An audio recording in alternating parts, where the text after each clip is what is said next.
आप सभी को नमस्कार। सबसे पहले तो मैं आप सबसे माफी मांगना चाहूँगा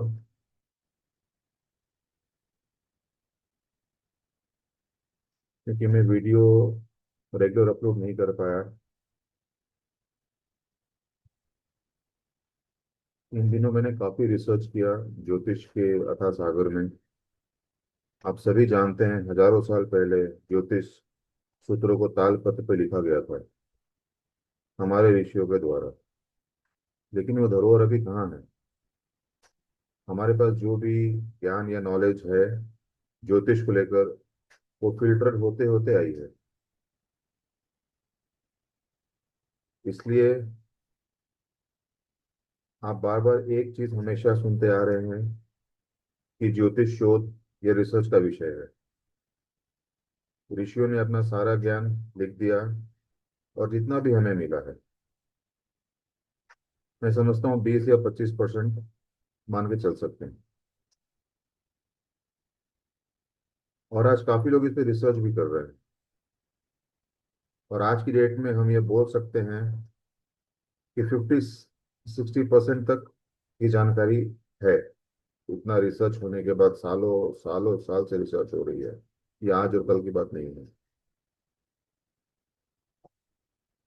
अभी भी 40% से ऊपर रिसर्च अभी बाकी है, जो कि होना अभी बाकी चल रही है।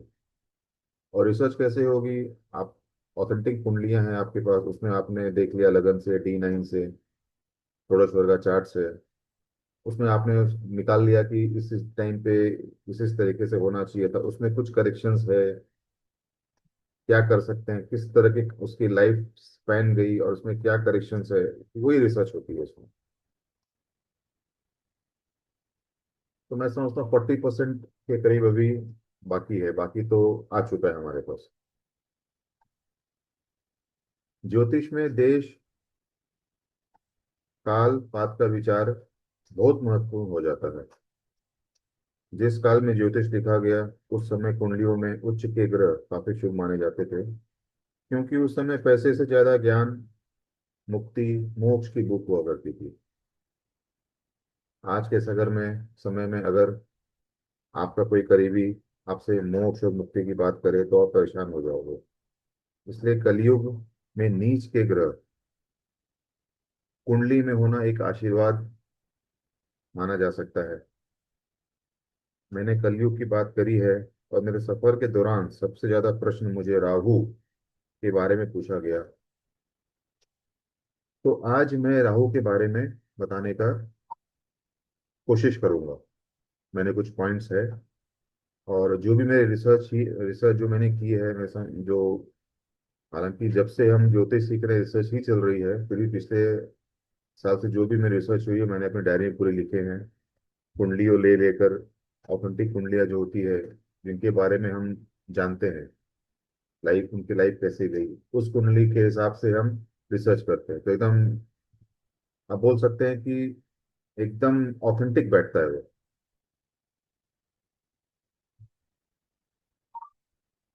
मेरी जो भी वीडियो बनती है वो मैं पूरी रिसर्च करने के बाद ही बनाता हूँ। ऐसा नहीं होगा कि आज मैं आपको कुछ बोल रहा हूँ और 10 दिन के बाद मैं आपको कुछ बोलूंगा, क्योंकि मेरी रिसर्च मैं अपने रिसर्च के हिसाब से ही करता हूँ, और जो मेरे गुरु ने मुझे सिखाई है उसके हिसाब से मैं आगे बढ़ता हूँ। और जो भी मैं बताऊँ वो सब अपने चार्ट पे भी लगा सकते हो। और आप देख सकते हो कि किस तरीके से पास्ट में गया है समय, आप सटीक बैठेगा एकदम। देखिए, मैंने यहाँ पे चार्ट लिया हुआ है, इसमें मैंने एक तो ये 6th हाउस है ना, और ये 8th है, 10th है, और ये 11th है।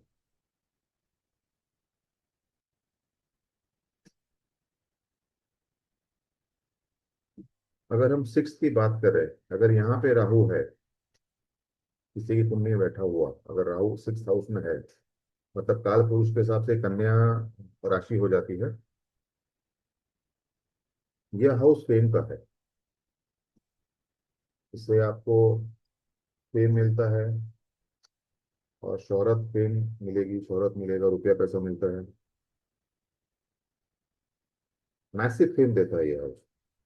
लेकिन जैसे जैसे आपको फेम आपके पास आता रहेगा या पैसा आता रहेगा, आपके शत्रु की संख्या भी बढ़ेगी। इस बात आपको, ये बात आपको ध्यान रखना है। आपकी शत्रु की संख्या भी बढ़ेगी। आपको कोई ऐसी बीमारी हो जाएगी जिसके लिए आपको लाइफ लॉन्ग उस बीमारी को लेकर दवाइयाँ लेती रहनी पड़ेगी। आजकल ऐसी बहुत सारी बीमारियां आती है कि भाई वो खत्म नहीं होती, बस आप कंट्रोल करके चल सकते हो, दवाई आप लेते रहिए। तो ये होती है यहाँ पे। ऐसा होता है, मैंने बहुत सारी जो मेरी कुंडली है, जो मेरी रिसर्च है, वो मैंने देखा है।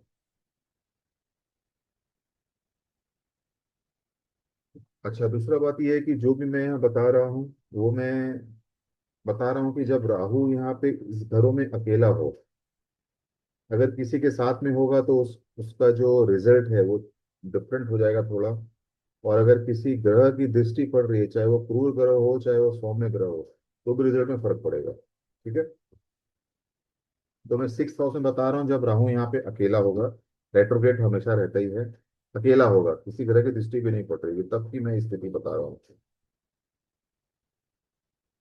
अच्छा, यही राहु अगर 8th में चला जाए, 8th में चला जाए, इस घर में चला जाए जहाँ पे 8 नंबर लिखा हुआ है, और इस घर को नीच का मंगल अगर देख ले, तो सीधी सी बात है कि कर्क में अगर मंगल हो, ठीक है, और अपनी किसी भी दृष्टि से इस घर को देख ले, और अगर यहाँ पे राहु बैठा हो, ऐसी स्थिति में इस जातक को पैतृक संपत्ति 2 से ज्यादा मिलती है। ये गारंटीड है, ये चीज मिलती ही मिलती है। इसमें ये हो सकता है कि पैतृक संपत्ति आपको मिल रही है, या फिर आपकी जो वाइफ है उसके मतलब मदर फादर, या मतलब आपके जो इन लॉज है उनके तरफ से मिल रही है। फिर वो डिपेंड करेगा, मैंने बताया आपको दृष्टि वगैरह क्या पड़ रही है। अगर खाली मंगल की नीच की दृष्टि पड़ रही है तो ये इसका रिजल्ट आएगा। अगर 8th में है, वही राहु अगर 10th में, मकर जहाँ पे लिखा हुआ है वहां पे अगर हो जाए, तो क्या होगा? ऐसा आदमी मैनिपुलेटिव रहता है। इसके 2 चेहरे होते हैं, एक सामने दिखाने के लिए और एक पर्दे के पीछे काम करने के लिए। वो चाहे खुद भी गलत क्यों ना हो, लेकिन वो ऐसा प्रूव करेगा कि नहीं, मैं जो कह रहा हूँ या जो मैं चाह रहा हूँ वही सही है, और आप लोग को सब वैसे ही करना है। और आपको उसी तरीके से पुश भी करेगा वो, अगर 10th में राहु हो। ऐसा आदमी कंस्ट्रक्शन में, पॉलिटिक्स में देखा गया है, माइनिंग वगैरह में ऐसा आदमी को देखा गया है। फर्श से अर्श तक पहुंचाने की जो कहावत है वो सटीक बैठेगी। अब हम आते हैं 11th हाउस में, कुंभ में अगर राहु हो। कहा जाता है कि कुंभ उसकी अपनी राशि, हालांकि राहु एक छाया प्लैनेट है, प्लैनेट भी क्या बोल सकते हैं, एक छाया ग्रह है, और उसकी खुद की कोई राशि नहीं होती, लेकिन कुंभ में बहुत ही, जिसको बोलते हैं, कंफर्टेबल रहता है वो। तो अगर वो 11th में है तो भी काफी ऊंचाई देता है, आमदनी बढ़ जाती है। ये जो भी मैंने घर बताया ये उच्च भाव है, 3, 6, 10, 11। तीसरा भाव को मैंने इसलिए नहीं लिया है क्योंकि तीसरे भाव का राहु होने से आपके जो फादर है उनकी हेल्थ कॉम्प्रोमाइज होगी होगी होगी वो। तो इस बात को लेकर मैंने 3rd हाउस नहीं लिया है। तो उच्च भाव में राहु का असर मैंने आपको इसका बताया। उच्च भाव के अंदर राहु राहु का असर, जो रिजल्ट है वो मैंने आपको बताया। अगर आप कुछ पूछना चाहते हैं तो प्लीज कमेंट करें, शेयर करें, सब्सक्राइब करें, क्योंकि जितना मैं जानता हूँ ज्योतिष के बारे में उतना तो मैं आप सबको ऑथेंटिकली जो होता है वो मैं बता कर ही रहूंगा। पूरा का पूरा जरूर बताऊंगा, इस बात में कहीं भी कोई दो राय नहीं। तो अभी के लिए मुझे आज्ञा दे। नमस्कार।